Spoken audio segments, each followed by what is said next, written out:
लखनऊ के district court वरिष्ठ अधिवक्ता ललित मोहन जोशी, जो कि पिछले काफी समय से वकालत कर रहे हैं, वकालत के साथ साथ धार्मिक सामाजिक कार्य भी किया करते हैं, जो कि 2021 के सेंट्रल बार एसोसिएशन के अध्यक्ष पद के लिए चुनाव भी लड़ रहे हैं। आज उनसे अनुभव इंडिया न्यूज चैनल के ब्यूरो चीफ अमित श्रीवास्तव ने की खास मुलाकात। मैं इस वक्त लखनऊ के डिस्ट्रिक्ट कोर्ट में हूँ, जहाँ पे हमारे साथ एडवोकेट ललित मोहन जोशी जी हैं, जो विगत 40 वर्षों से वकालत कर रहे हैं। वकालत के साथ साथ सामाजिक धार्मिक कार्य भी करते हैं और अब 2021 का जो बार काउंसिलिंग का इनका चुनाव है, उसमें अध्यक्ष पद, प्रेसिडेंट पद के लिए चुनाव भी लड़ रहे हैं। तो आइए उनसे जानते हैं कि उनकी क्या प्राथमिकताएँ रहेंगी और किस तरीके से वो अपने वकील मित्रों, भाइयों, बहनों के लिए क्या कार्य करेंगे। आइए उनसे जानते हैं। ललित जी, सबसे पहले तो आपका हमारे अनुभव इंडिया न्यूज़ चैनल में स्वागत है। क्या प्राथमिकता रहेगी आपकी इसमें चुनाव में?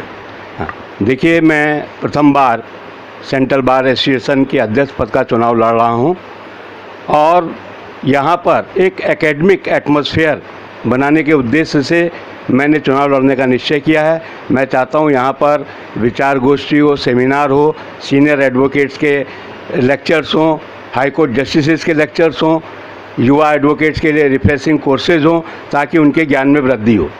दूसरा, ये जो जुडिशरी है, ये बिल्कुल निरंकुश हो गई है। ये न समय से बैठते हैं, न समय से कोई आदेश पारित करते हैं और कई अधिवक्ताओं के साथ बड़ा ही मिसबिहेव किया जाता है और जिसमें जो है यहाँ के जो कर्मचारी वर्ग हैं, वो भी उनके साथ मिलकर के अधिवक्ताओं के अहित के लिए कार्य में लगे हुए हैं। तो जैसा कि ललित जी बता रहे हैं कि उनकी पहली प्राथमिकता ये है कि जो यहाँ पे कार्य, जो भी न्यायपालिका है, उसको दुरुस्त करने के लिए अपने साथियों के साथ अच्छा व्यवहार हो न्यायपालिका में और कार्य भी हो। तो सर, क्या ये जो चुनाव है आपका, ये पहली बार आप चुनाव लड़ रहे हैं कि इससे पहले भी आप लड़ चुके हैं? जी, मैं पहली बार चुनाव लड़ रहा हूँ। इससे पहले जब मैं वकालत में आया था, तब मैंने यूपी यूथ एडवोकेट एसोसिएशन बनाई थी और उसके माध्यम से युवा अधिवक्ताओं के लिए हमने काफ़ी संघर्ष किया और जुडिशरी में जो भी उनको सम्मान मिल सकता था उसके लिए कार्य किया। उसके पश्चात अखिल भारतीय न्यायालय संघ की स्थापना की। उसके माध्यम से यहाँ न्यायाधीश, अधिवक्ता एवं कर्मचारियों के मध्य एक भाईचारे की भावना डेवलप हो, इसके लिए हमने यहाँ पर स्पोर्ट्स आरंभ किए और स्टेडियम में कई साल स्टेट लेवल हम स्पोर्ट्स कराते थे, जिसमें जजेज, एडवोकेट्स, एम्प्लॉइज़ पार्टिसिपेट करते थे और उसमें table tennis, badminton, carrom, bridge और एथलेटिक्स, ये सारी प्रतियोगिताएं वहाँ पर आयोजित होती थी। और हमने कई उस संस्था के माध्यम से विचार गोष्ठी और तथा सेमिनार हमने आयोजित किए हैं। 2007 में हमने use of information technology in criminal justice system, इस टॉपिक पर सेमिनार कराया था, जिसमें हमने एक प्रस्ताव पारित करके स्टेट गवर्नमेंट और सेंट्रल गवर्नमेंट को दिया था कि सारे जो है कोर्ट्स कंप्यूटराइज्ड हों, सारे थाने कंप्यूटराइज्ड हों और जितने चिकित्सालय हैं ये भी कंप्यूटराइज्ड हों।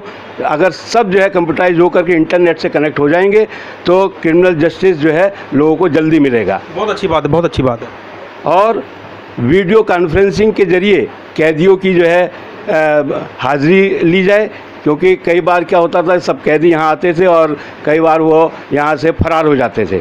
तो इसलिए हमने देखा है, आप लोग देख रहे हैं कि उसमें से कई चीज़ें यहाँ इम्प्लीमेंट हो चुकी हैं। सारी कोर्ट्स कंप्यूटराइज हो चुकी हैं और थाने भी कंप्यूटराइज हो चुके हैं, चिकित्सालय भी कंप्यूटराइज हो चुके हैं, और जिससे जो है न्याय हमको जो है जल्दी मिल रहा है।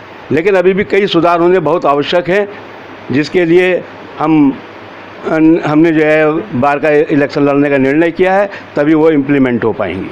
तो जिस तरह से ललित जी ने बताया कि डिजिटल, जिस तरह से आज मोदी जी का आह्वान है कि हमारे पूरे देश को डिजिटल करना है, डिजिटल से कितने बेनिफिट्स हैं, जिसमें हम कोर्ट को, हॉस्पिटल्स को, थाने को, हर चीज़ को हम अगर ऑनलाइन कर लेंगे तो हर आदमी को अपने घर से बैठे बैठे सारी सुविधाएं मिलेंगी। तो इनका कहना ये है कि अगर जिस तरह से डिजिटल टेक्नोलॉजी आ रही है, उसको क्यों ना हम प्रॉपर तरीके से इम्प्लीमेंट करें और उससे काफ़ी सारे फ़ायदे होंगे। जिस तरह से आपने राय दी, बहुत अच्छी राय दी। और आपका पहला उद्देश्य यही है कि बार काउंसिलिंग के प्रेसिडेंट पद का चुनाव जीतने के बाद उनका पहला प्राथमिकता यही रहेगी कि जिस तरीके से जो वर्क पेंडिंग है, उस वर्क को आपके द्वारा सुचारू रूप से किया जाए। मैं सहयोगी अपने प्रदीप पात्रा जी के साथ, मैं अनुभव इंडिया से ब्यूरो चीफ अमित श्रीवास्तव, लखनऊ।